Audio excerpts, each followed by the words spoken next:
Ram Hare Hare.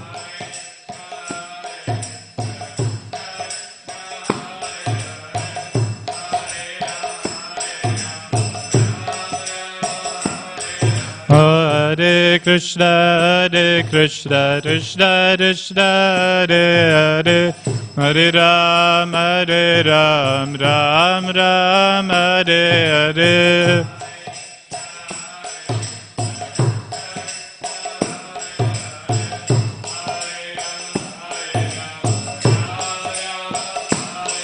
Hare Krishna, Krishna Krishna, Hare Hare, Hare Ram, Ram Ram, Hare Hare.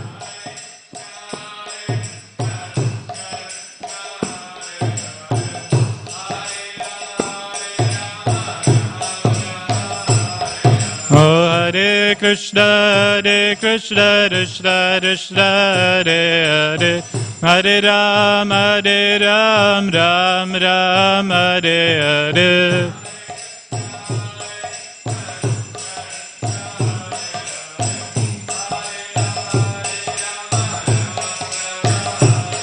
Hare Krishna, Krishna Krishna, Hare Hare, Hare Ram, Ram Ram, Hare Hare.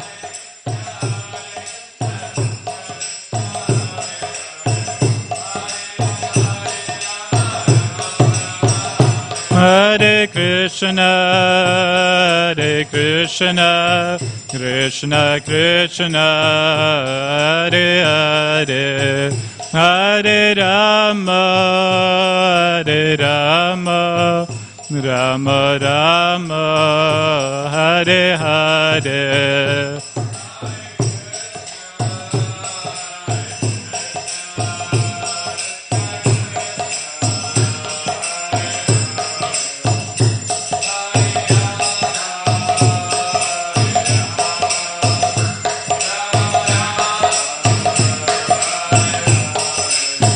Hare Krishna, Krishna Krishna, Hare Hare, Hare Rama, Rama Rama, Hare Hare.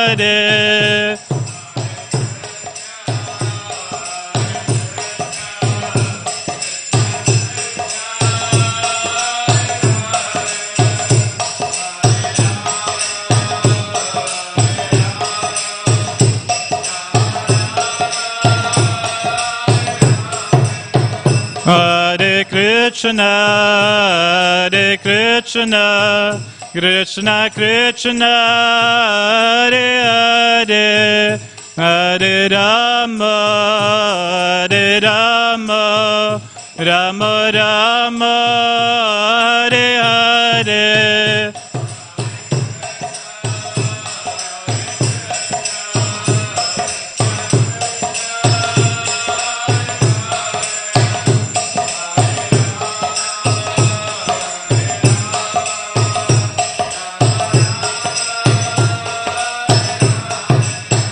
Jaya Radha Gopinata, Radha Gopinata Shri Radhe.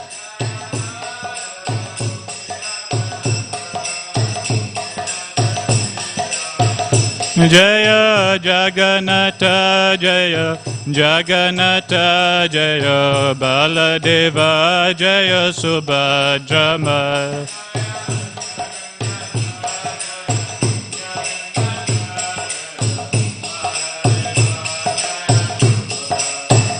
Jaya Gauranitai, Jaya Gauranitai, Jaya Gauranitai, Jaya Gauranitai.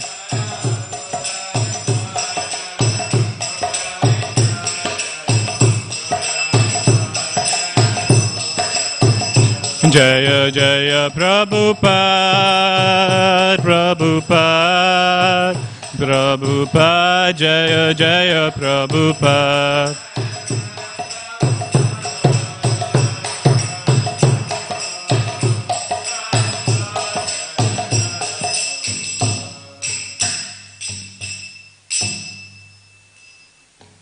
Jai Om Vishnupad Paramahamsa Vaishana Sutra His Divine Grace Srila A.C. Bhaktivedanta Swami Srila Prabhupada Ki Jai Gantaraj Srimad Bhagavatam Ki Jai Jai Gaur Premanande Hari Hari Bo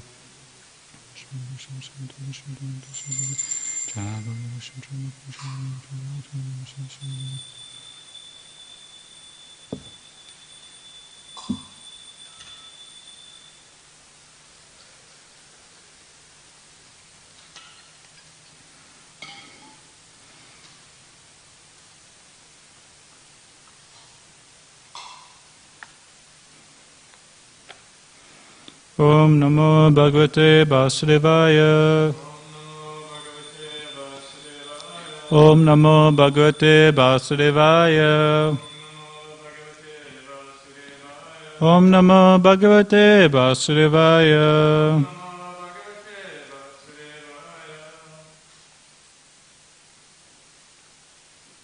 Reading from Srimad Bhagavatam, Canto number 3, Chapter number 8, titled Manifestation of Brahma from Vishnu. Text number 18. Kaesa yoso aham abja prista Kaesa yoso aham abja prista Etad kuto vabjam anyad apsu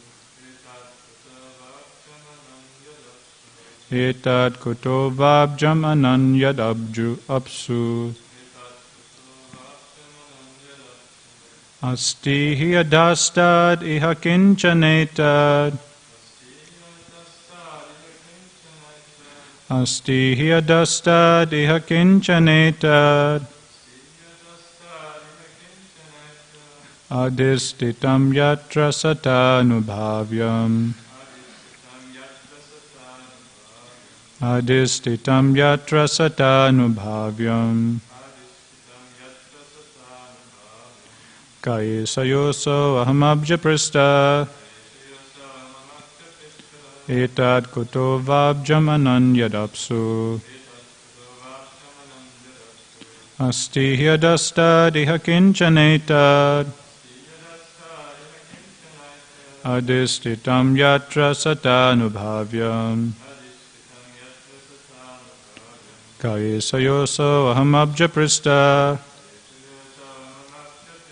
Etad kuto vabjam ananyadapsu Asti hyadastad iha kinchanetad Adistitam yatra satanubhavyam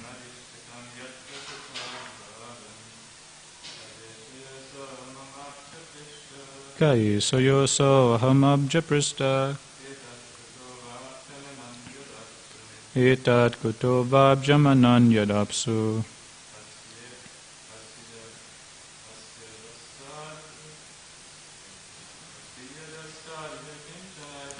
Asti hyadastad iha kinchanetad Adistitam yatra satanubhavyam. Word for word translation. Ka, who, esaha, this, ya asau aham, that I am, abja priste, on top of the lotus, etat, this, kuta, wherefrom, va, either, abjam, lotus flower, ananyat, otherwise, apsu, in the water, asti, there is, he, certainly, adastat, from below, iha, in this, kinchana, anything, etat, this, adistitam, situated, yatra, wherein, sata, automatically, nu, or not, bhavyam, must be. Translation and purport by His Divine Grace, Srila A.C. Bhaktivedanta Swami Srila Prabhupada, Srila Prabhupada Ki Jai. Translation. Lord Brahma, in his ignorance, contemplated, Who am I that am situated on top of this lotus? Where has it sprouted? There must be something downwards, and that from which this lotus has grown must be within the water. Purport. The subject matter of the speculations of Brahma in the beginning regarding the creation of the cosmic manifestation is still a subject matter for mental speculators. The most intelligent man is he who tries to find the cause of his personal existence and that of the whole cosmic creation, and thus tries to find the ultimate cause. If his attempt is properly executed with penances and perseverance, it is sure to be crowned with success. It's a short purport. We'll go to the next verse also. Text number 19. Saitam udviksha tadabjanala nadi birantar jalam avivesa narvagatastat karanalanala nabhim vichinvams tadavindatajaha. Translation. Lord Brahma, thus contemplating, entered the water through the channel of the stem of the lotus. But in spite of entering the stem and going nearer to the navel of Vishnu, he could not trace out the root. Purport. By dint of one's personal endeavor, one may go nearer to the Lord, but without the Lord's mercy, one cannot reach the ultimate point. Such understanding of the Lord is possible only by devotional service, as confirmed in Bhagavad Gita 18.55. Bhaktya mam abhijanati yavan yaschasmi tatvataha. Om jnana timrandasya jnananjana salakaya chaksul mritam yena tasmei Shri Guruve namaha. Jai Shri Krishna Chaitanya Prabhu Nityananda Shri Advaita Gadadhara Shivasadi Gaura Bhakta Vrinda. Hare Krishna, Krishna Krishna, Hare Hare, Hare Rama, Rama Rama, Hare Hare.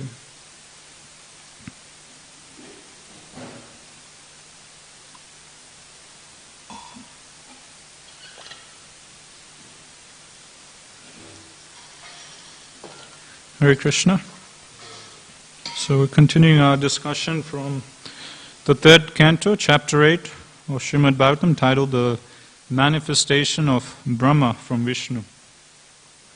So I was thinking today we can just do a quick recap of the last couple of verses, because we saw at the start of this chapter that in the previous chapter, Vidura, he asked a whole long list of different questions to Maitreya Rishi. And at the start of this chapter, we saw Maitreya Rishi, before he starts speaking and directly answering the questions, he first thanks Vidura for asking such wonderful questions, and he offers his gratitude to Vidura, saying that, it's my fortune to have your association, because I have your association and you're asking these questions.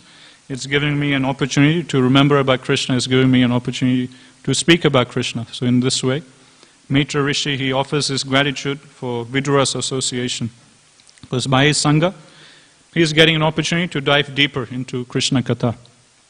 Then we saw Maitreya Rishi, before he starts speaking or answering the question, he gives a little bit of history about the Bhagavatam, about what he's going to speak. So he starts telling him that what I'm going to speak to you now, this was originally spoken by none other than the Supreme Personality of Godhead, Lord Sankarshan, to the four Kumaras, and then from the four Kumaras, this knowledge was passed down to Sankyana Rishi, and then Sankyana Rishi, he passed it down to many sages, and some of them, one of them was Brihaspati and Parasara Muni.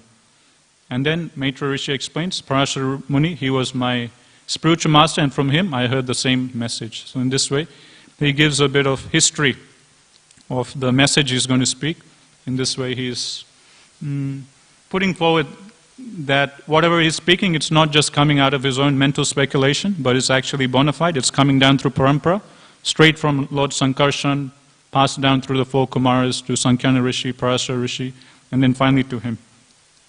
So we'll just go back a couple of texts to text number 10. So text number 10 is where Maitreya Rishi will start directly answering the questions of Vidura. So the verses previous to text number 10, Maitreya Rishi was thanking Vidura and giving the background, or the little history of the disciplic succession of Bhagavatam, how it's coming down.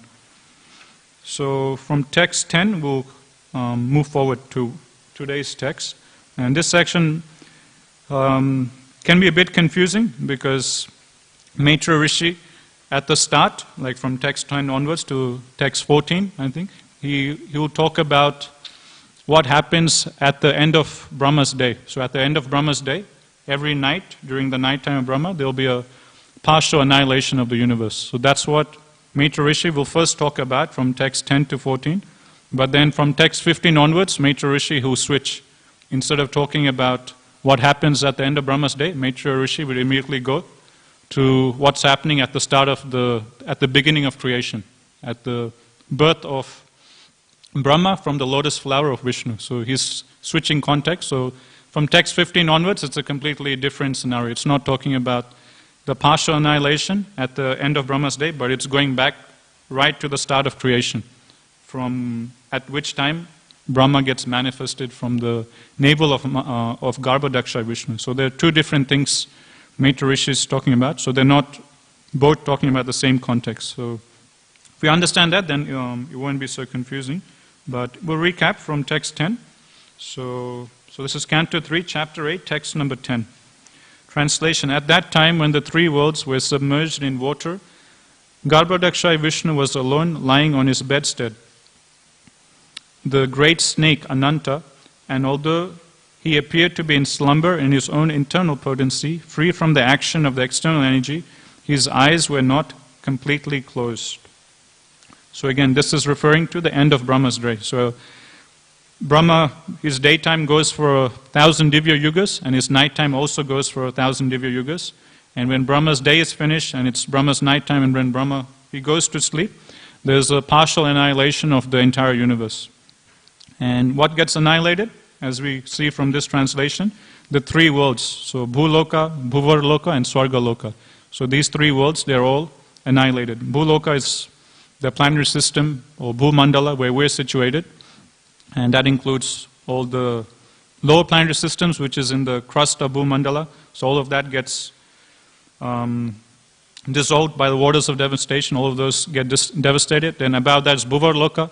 Bhuvarloka is where the ghostly living beings live. The Siddhas, the Charanas, the Gandharvas, all of these lower demigods, ghosts and Rakshasas, they live in Bhuvarloka.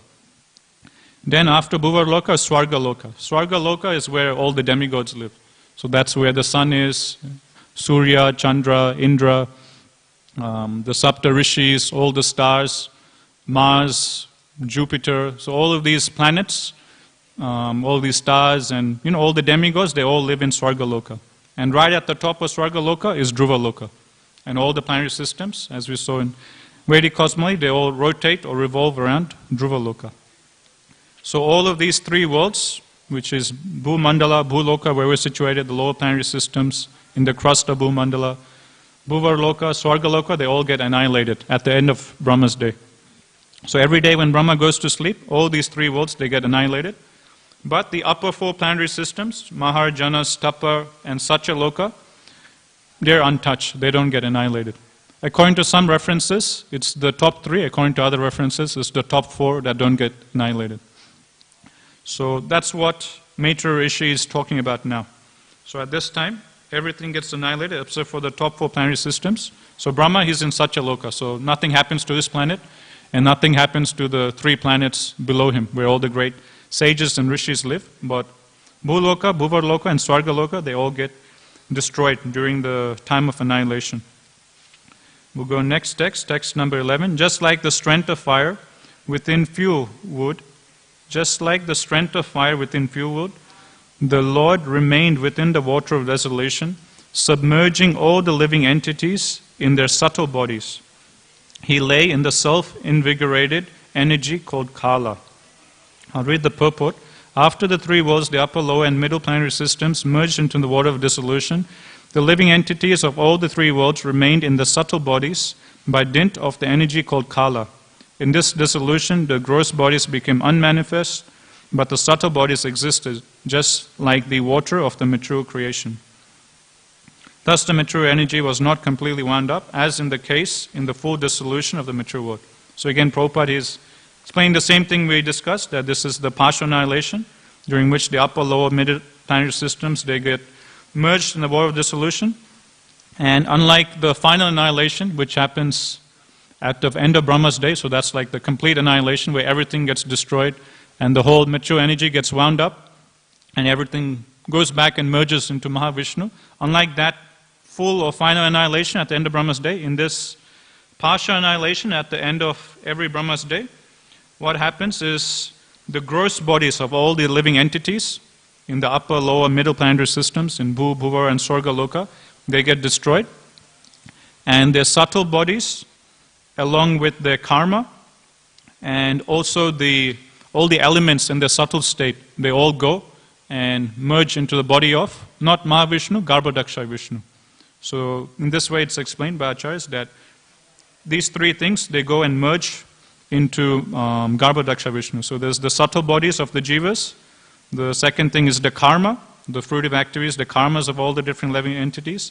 And the third thing is the elements, all the different elements in the subtle state, they go and reside in the body of Garbhodaksha Vishnu. But in the final annihilation, everything gets wound up.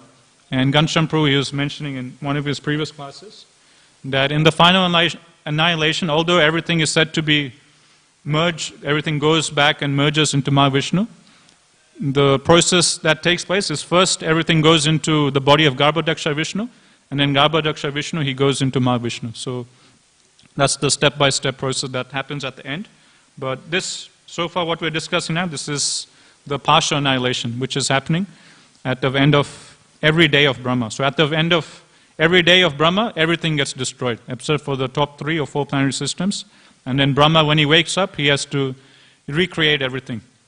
In one purport, Prabhupada explains that when Brahma goes to sleep, then everything gets destroyed in the universe, except for the top planetary systems, the top 4.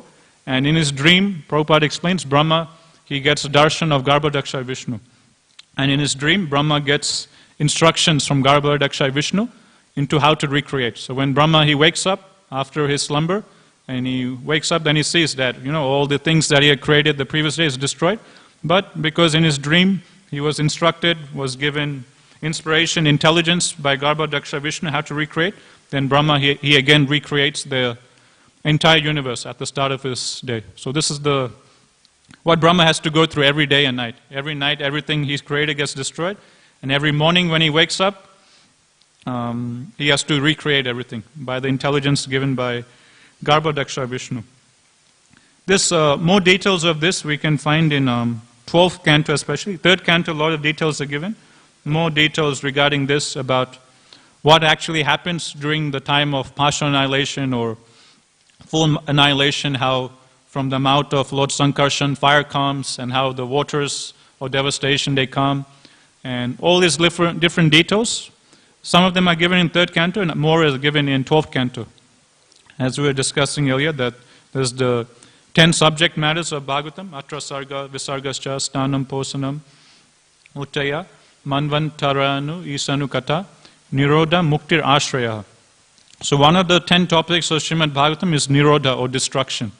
So the canto, according to the Acharyas, the canto which focuses more on destruction compared to the other cantos is 12th canto of Bhagavatam. So 12th canto specifically focuses on this topic of Bhagavatam called destruction or annihilation.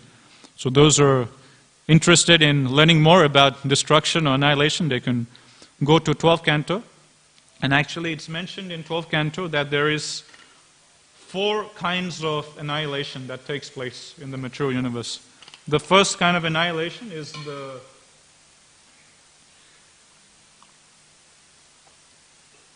first type of annihilation is the slow, subtle degradation or deterioration of every single material object in the universe caused by time. So time is very subtly acting on everyone. Slowly, invisibly, time is making us get older and older, and slowly, slowly time is taking us closer and closer to death. So in this way, time, very subtly or invisibly, is destroying or slowly, slowly annihilating the material bodies of all living entities and all material objects. Everything is slowly, slowly being deteriorated, slowly, slowly going towards annihilation. So that's the first type of annihilation, 12th Canto Bhagavatam explains. And I was listening to one lecture of my Guru Maharaj on this topic of time. And he was quoting 3 analogies given in the Bhagavatam in reference to time compared to nature. And one of the examples he was giving from Bhagavatam is that of the wind and the clouds. And Bhagavatam explains, this example is related to how time is working very subtly. We don't notice it, but we don't think about it, but every day we're becoming older, every day we're going closer and closer to death. So time is very invisible. It's acting in very subtle ways to destroy everything in this material world. So the example given in Bhagavatam in reference to this is that of the wind and the clouds. So the clouds are so big and they're situated in the sky, but if you look up in the sky and you stare at the clouds, you'll notice the clouds are moving. Slowly, slowly over time, the clouds are moving from one part of the sky to the other. And what's that thing that's moving the clouds? We can't see it, but it's actually the wind. So the wind is invisible, and the clouds, they don't realize it, but invisibly the wind is pushing the clouds from one direction to another, from one part in the sky to another. So in the same way, Bhagavatam explains that time, invisibly or very subtly, is moving all the different living entities in this material universe. Is slowly, slowly deteriorating the lifespan of all living entities and slowly, slowly pushing everyone towards death. So that's very nice, beautiful analogy given in Bhagavatam in reference to time. So that's the first type of annihilation. The second type, 12th Canto Bhagavatam explains, is what we're discussing now. The partial annihilation, which happens at the end of every day of Brahma. So Brahma lives for 100 years. At the end of every day, when Brahma goes to sleep, the first 10 or 11 planetary systems, they get completely annihilated. And then when Brahma wakes up again he has to recreate with the wisdom or inspiration he gets from Bharba Daksha Vishnu. So that's the second type of annihilation, which is the partial annihilation at the end of Brahma's day. The third type of annihilation, 12th Canto explains, is the final annihilation, which happens at the end of Brahma's lifespan. So when Brahma's lifespan is finished, 100 years are up, at that time, not just the first 10, but all 14 planetary systems, they get destroyed, and everything goes back into body of Garbhodaksha Vishnu, and then from that it goes back to Mahavishnu. So the entire universe itself is collapsed, and everything goes back into the body of Mahavishnu. As we know, Mahavishnu, when he breathes out, he exhales. All the universes, they come out from his bodily pores, and when he inhales, all the universes, they collapse and come back to his body. So that's the final annihilation, that's the third type of annihilation. The fourth type of annihilation is said, it's the annihilation of the gross and the subtle body of the living entities. When the living entity, he comes to understand his Swarupa, he comes to understand his actual position, Jivera, Swarupa, Hare, Krishna, Nitya Das, when he becomes fully Krishna conscious and understands, as Ghanshyam Prabhu was saying, Prabhupada was explaining one lecture, that when the Prakriti, or us, Jivas who are actually all Prakriti, when they realize, okay, we're not Purusha, we should stop imitating to be the Purusha, and when we actually realize that we're all Prakriti, we're all Krishna's energy, and we're all meant to serve Krishna, so when the Jiva finally realizes his true eternal position, or his constant position of being Krishna's servant, at that time, not only does he give up his gross body, but his subtle body is annihilated, and at that time he's completely liberated from material existence, and he goes back home, back to the spiritual world, back to Vaikuntha or back to Goloka Vrindavan. So that's the fourth type of annihilation given, or the final annihilation of the jiva's existence in this material world. When he gives up his gross body, subtle body, gets liberated and goes back to the spiritual world. So in this way, 12th Canto Bhagavatam explains that these are 4 types of annihilation which are there in this material world. So at the moment we're discussing the second type, which is the partial annihilation at the end of Brahma's day. So this happens every day or every night of Brahma. So we'll go to the next text, text number 12. The Lord laid down for 4,000 yuga cycles in his internal potency, and his external energy. And by his external energy, he appeared to be sleeping within the water. when the living entities were coming out for further development of their fruitive activities actuated by the energy called Kala Shakti, he saw his transcendental body as bluish. So as we know, Brahma's 1 day of Brahma is 1,000 Divya Yugas. So there's 4 Yugas, Satya, Treta, Dwapar and Kali. So 1,000 sets of these 4 Yugas. And Brahma's night is also the same. So that's what this verse is saying. The Lord, or Garmadakshaya Vishnu, he laid down for 4,000 Yuga cycles, or 1,000 cycles of the 4 Yugas in his internal potency. So this sleep of Garmadakshaya Vishnu, Bhagavatam is saying, it's not like our ordinary sleep. When we sleep, we go into complete ignorance. We're not aware of anything. We're just completely blanked out, completely unconscious. But when Garmadakshaya Vishnu or Mahavishnu, when they're in sleep, it's transcendental sleep. Although they're sleeping, at the same time they're fully conscious of whatever is happening around them. They're fully conscious of whatever is happening in the universe. So he goes to sleep in his internal potency, and then by his external energy, it's mentioned, when the living entities were coming out for further development of their fruitive activities, actuated by the energy called Kala Shakti, he saw his transformed body as bluish. I'll read the next text, then I'll discuss these two together. Text number 13. The subtle subject matter of creation on which the Lord's attention was fixed was agitated by the material mode of passion, and thus the subtle form of creation pierced through his abdomen. So now we're talking about what happens when the night of Brahma is finished. So as we know, when Brahma's night approaches, everything gets annihilated.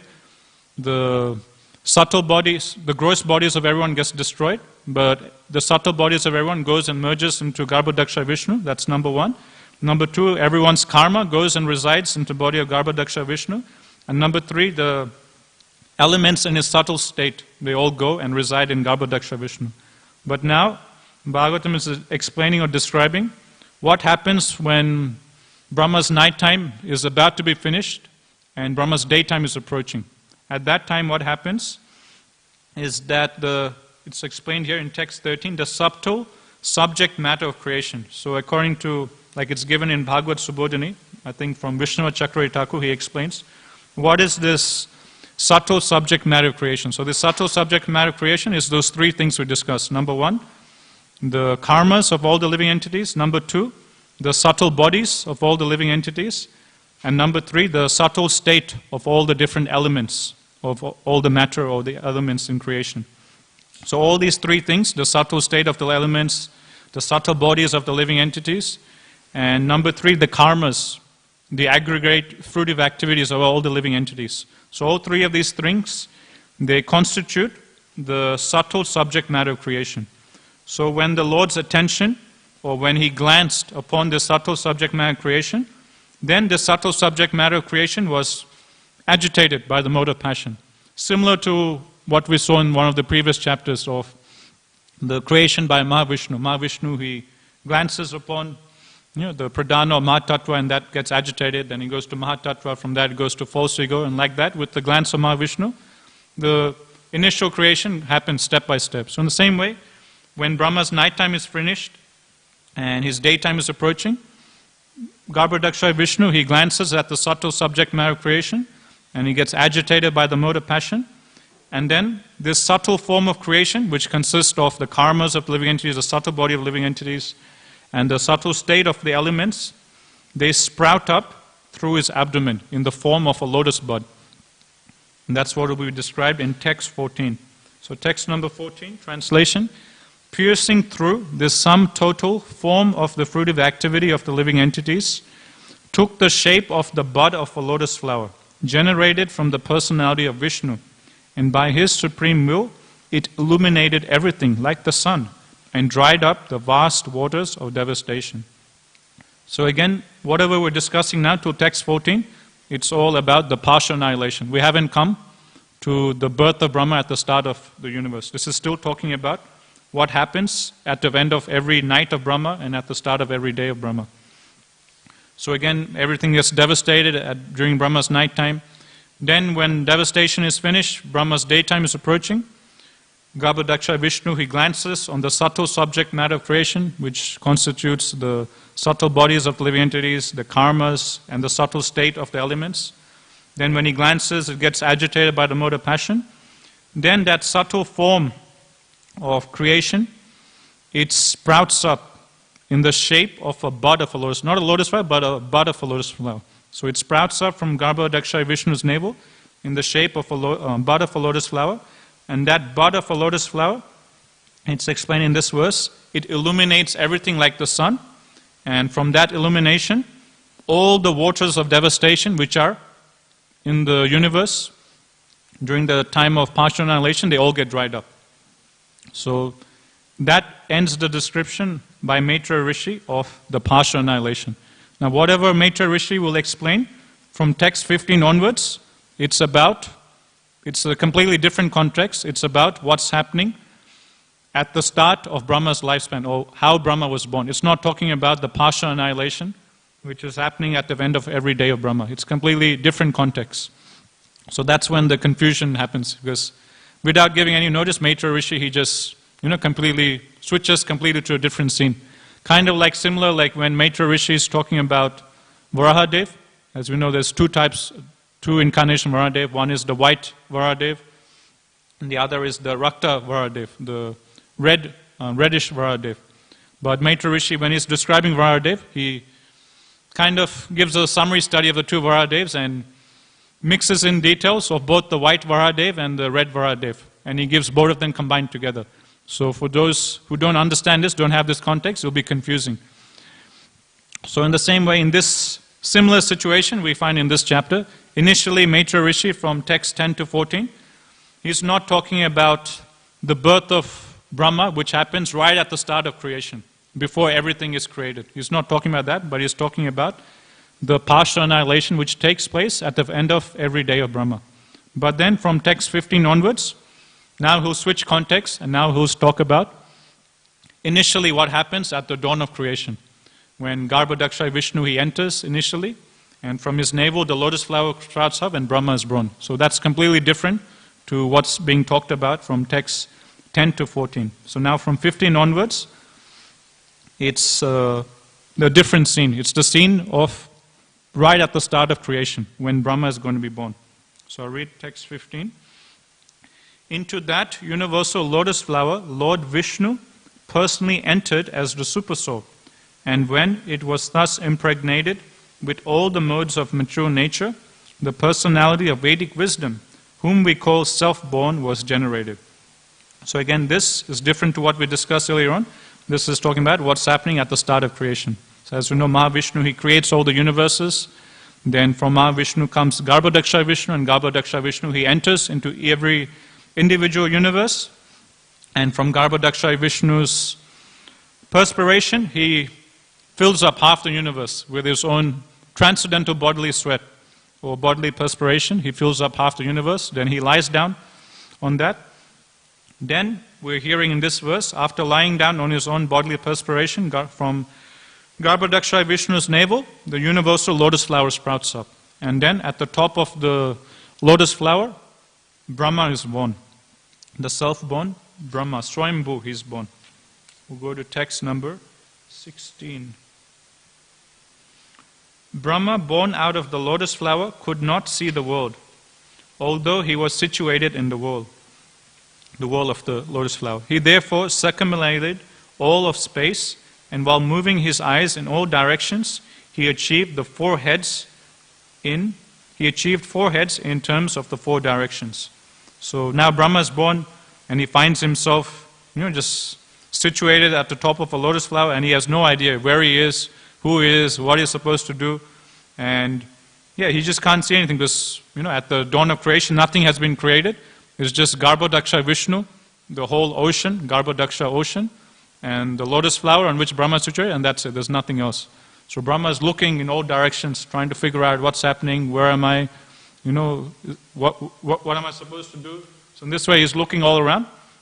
And according to this verse of Bhagavatam, as Brahma is looking around in all directions, trying to figure out, where he is, what he's doing, he achieves his 4 heads. So in this way, Bhagavatam explains how Brahma, he gets his 4 head. So Prabhupada in 10th Canto explains, Brahma has one head in every direction. So it's not like four heads like that, as we might see Ravana, picture Ravana described. But Brahma, he has one head in every direction. So one head this way, one head that way, one head that way, and one head this way. But at the same time, his body is not made out of gross material elements like we have. His body is made purely out of intelligence. So it's just all subtle matter. So it's hard for us to conceive what exactly Brahma looks like or how his body is situated. But those are the descriptions given. So we'll go to next text number 17. Lord Brahma, situated in that lotus, could not perfectly understand the creation, the lotus, or himself. At the end of the millennium, the air of devastation began to move the water and the lotus in great circular waves. Okay, so again, same thing. Bhagavatam is further elaborating. Brahma was on the lotus and he couldn't figure out, where he is, what he's supposed to do. Situated on the lotus, he could not perfectly understand the creation, the lotus, or himself. So he couldn't understand who he is, what he's supposed to do. He couldn't understand, what is this lotus, where has it come from, what is the purpose. So nothing he could figure out. We'll go to next text 18. That's today's verse. So that brings us to today's verse. Text 18, Lord Brahma in his ignorance contemplated, who am I that I'm situated on top of this lotus? Where has it sprouted from? There must be something downwards, and from which this lotus has grown must be within the water. So Brahma is inquisitive. He's asking, okay, who am I? What am I doing here on top of this lotus? Where has this lotus come from? And he's seeing that the lotus stem is just going down, somewhere.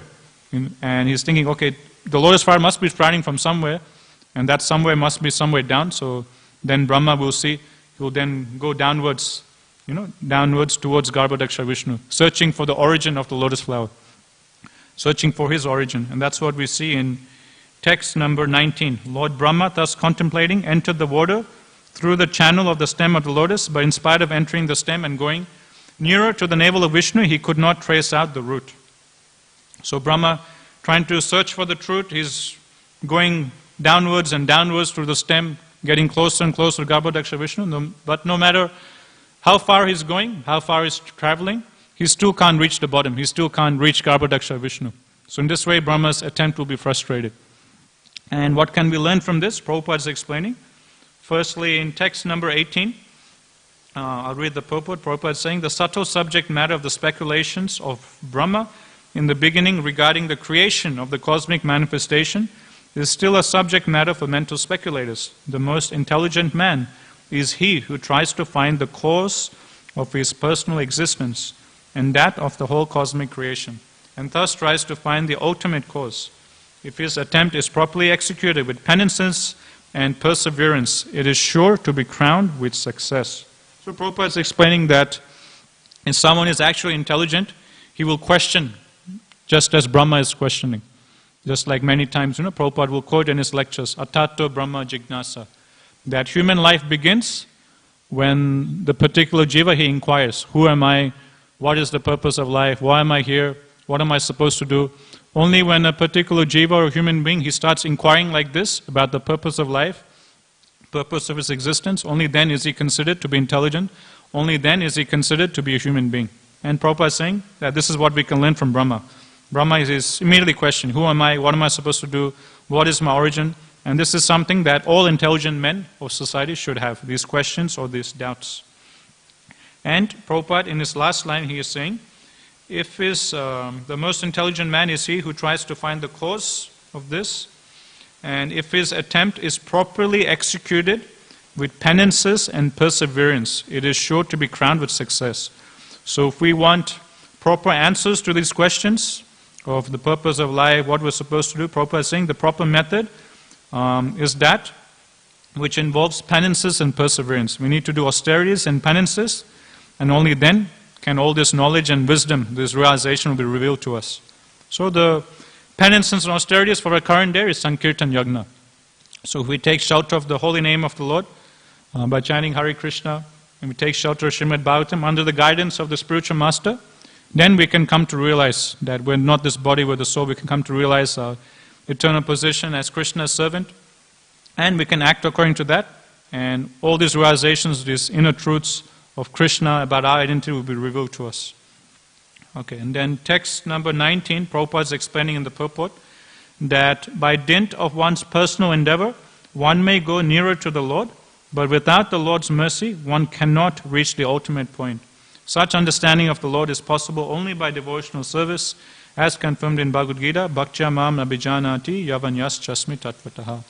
So in text 19 we're hearing Brahma initially is inquisitive, he's trying to figure out what's happening, who is, what is his origin, where is this lotus coming from? And then through his own endeavor, he's trying to figure out. So he's thinking, okay, this lotus flower is coming from somewhere downwards. If I go downwards, with my own strength and ability, let me fly downwards and get closer and closer to the origin, then I can figure everything out. But no matter how hard he tries, no matter how far he travels downwards, more and more and more, he still can't find the origin. He still can't reach Garbhodaksha Vishnu. So in this way, Prabhupada is explaining that through our own personal endeavor, we can attempt to get nearer and nearer to the Lord, but we won't be successful. Just as Brahma, he's unsuccessful. He's trying so hard to reach the bottom where Garbhodaksha Vishnu is situated, but he can't reach by his personal endeavor. So in the same way, Prabhupada is explaining that with our personal endeavor, we can't reach the Supreme Lord, and the only way we can get the Lord's mercy, attain His lotus feet, is by devotional service. And Prabhupada is quoting Chapter 18, text 55, Bhagavad Gita, Bhaktya mam abhijanati yavanyas chasmi tatvada. So that's the only way we can attain the Lord's favor. That's the only way we can attain the lotus feet of the Lord. With our own personal endeavor, we can't attain Krishna. Only when, just like the famous verse, right, in Bhakti Rasamrita Sindhu by Rupa Goswami, he says, Atashi Krishna namadi na bhavet graham indriya sevan mukhe hi jivadau swayam eva spurati ada. So Rupa Goswami is explaining in Nectar of Devotion that Atashi Krishna namadi na bhavet graham indriya. That graham indriya. Indriya means senses. Graham means we can't acquire, we can't obtain Krishna, we can't reach Krishna with our material senses. Like Brahma, he has these senses, and with his material senses, he's trying to reach Garbhodaksha Vishnu, he's trying to attain Garbhodaksha Vishnu. But no matter how far he's trying to go, with his own material senses, he can't reach Garbhodaksha Vishnu, he's unsuccessful. So that's what Rupa Goswami is saying, that Krishna's name, Atashi Krishna Namadi. So Krishna's holy name, his pastimes, his glories, his transcendental form, it can't be attained with our material senses. Then how can it be attained? Atashi Krishna Namadi na bhavet graham indriya sevan mukhehi jivodau. As Prabhupada is quoting here, only by seva, only by devotional service, beginning with the tongue, beginning with chanting Hare Krishna, honoring prasadam, and then going further to other devotional service, reading Bhagavatam, engaging in practical devotional service in the temple, preaching. Only by engaging in devotional service, only then, Swayam eva spurati adau. Only then, Krishna Swayam spurati, He Himself from within, He Himself will reveal Himself to us. So because Krishna is so great, Krishna is infinite, and we're very tiny and insignificant. It's given even Brahma, like if you read 10th Canto Bhagavatam, I was reading recently, the Brahma Vimohan Leela, and in his prayers, Brahma himself is explaining that I am the creator of this universe, I am the topmost living entity in this universe, but me in comparison with you is just like a small spark compared with a blazing fire. Even though I am the topmost living entity in this universe, in comparison with you, I am so tiny, I am so insignificant. So if even Brahma, the creator of the universe, if even he is so tiny and insignificant in comparison to with Krishna or Vishnu, then you know how tiny and insignificant we all are. So because we're so tiny and insignificant, there's no way with our own personal endeavor we can understand Krishna, we can attain Krishna, we can come to realize Krishna. The only way we can come to realize Krishna is if Krishna himself chooses to reveal himself to us. That's what Rupa Goswami is saying.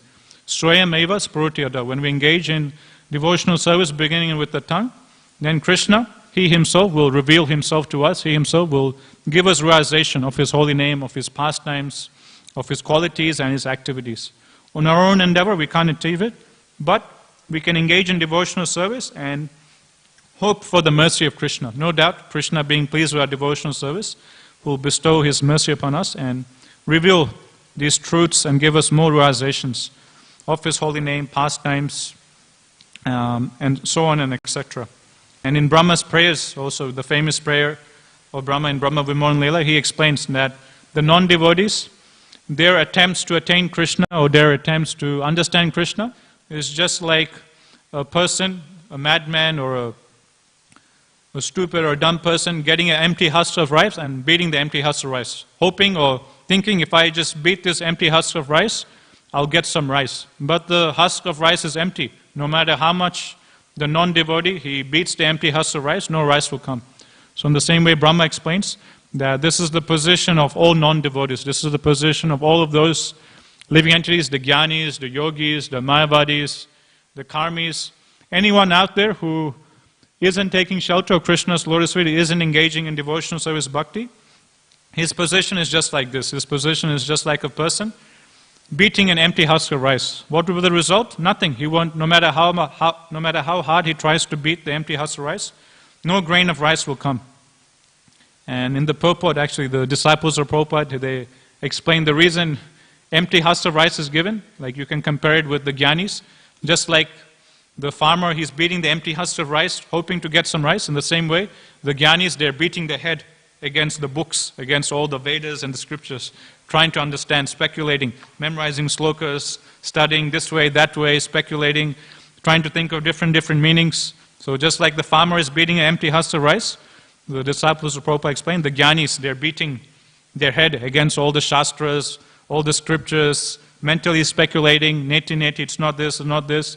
But no matter how hard they try to beat their head against the books, against the scriptures, they'll be unable to get any grain from the empty husk of rice. They'll be unable to truly understand or attain Krishna's lotus feet. At best, they can merge into Brahman, but again, that's temporary liberation. Again, as Brahma himself explains, they'll fall down back to mature existence.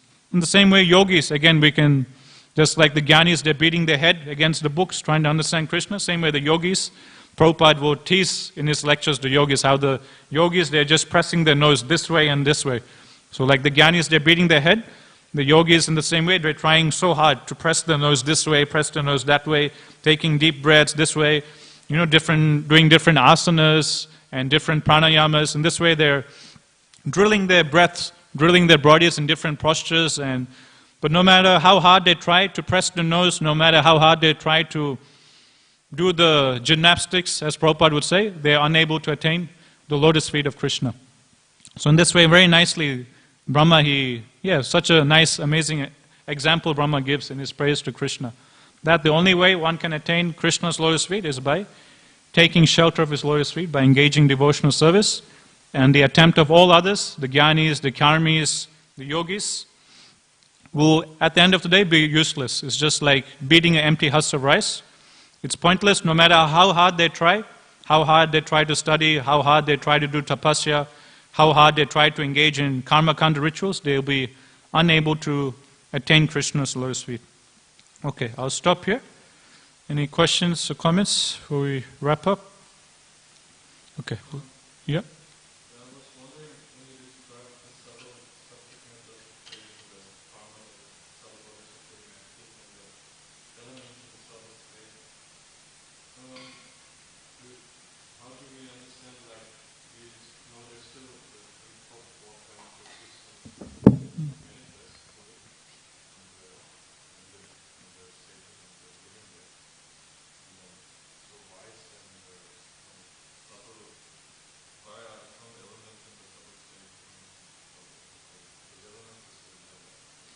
Yeah. Well, whatever I stated was, it's mentioned in Bhagavad Subodhi, more details not given in that book, but maybe if we study more of the commentaries of previous acharyas, a lot of these details will be given. But I'm assuming these elements merging into Garbhodaksha Vishnu, that's like the ingredients for the creation of those planetary systems that were destroyed, which Brahma has to use to recreate all those planetary systems that were destroyed. So maybe those ingredients which were used for the creation of, those first 10 planetary systems, when they get destroyed, they go into, subtle state, or the ingredients of that, they go and merge in Garbhodaksha Vishnu. And when it's time for creation again, they sprout up, and Brahma, he gets the intelligence from Garbhodaksha Vishnu on how to use these ingredients again to recreate those planetary systems that were destroyed. So I'm assuming maybe it's in reference to that. But yeah, details aren't given here in Bhagavatam or in Subban, but maybe if we study more commentaries, acharyas, it will be more clear. Stop here. Gantra Srimad Bhagavatam ki jai, Jaguru Srila Prabhupada ki jai, entire Gaur Premanande, Hari Hari Bol.